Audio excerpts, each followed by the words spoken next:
Alfredo sauce is one of those recipes that has so few ingredients that it's kind of hard to improve on it without adding something that makes it not Alfredo sauce anymore. The obvious solution to this problem is better, fresher ingredients.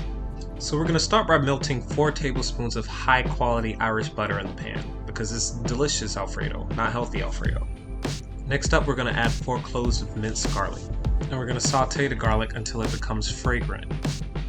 And just before that garlic burns, we're going to add in 2 cups of our heavy whipping cream. We're going to bring that up to a simmer and then add a cup of freshly grated Parmesan cheese. Once the Parmesan cheese is completely dissolved in the sauce, we're going to add our second cheese, a cup of freshly grated mozzarella.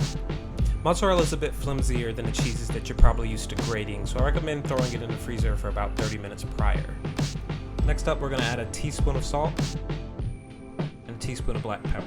This is more of a recommendation than a rule, as you should be constantly tasting the sauce to see if it needs more salt, needs more black pepper. When that's all good and mixed in, we're going to add a not-so-secret ingredient in Italian cooking, nutmeg.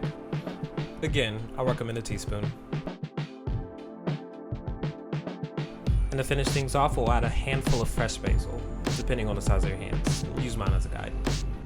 Let the basil simmer for a bit and add a lot of flavor to the sauce, and at this point you're done. Jar it, fridge it, drink it, pour it over some pasta.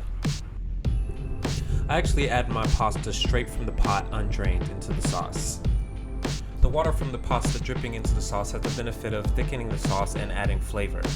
And conversely, if your sauce starts to thin out, you can add the pasta water a spoonful at a time until you've reached your desired consistency. And lastly, I'm going to add a hefty amount of chopped parsley for color and flavor.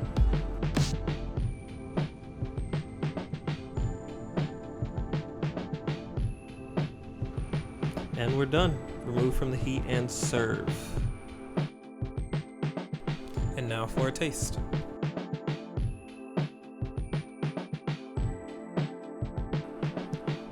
And that is definitely better than Olive Garden Alfredo, but that also isn't a very high bar.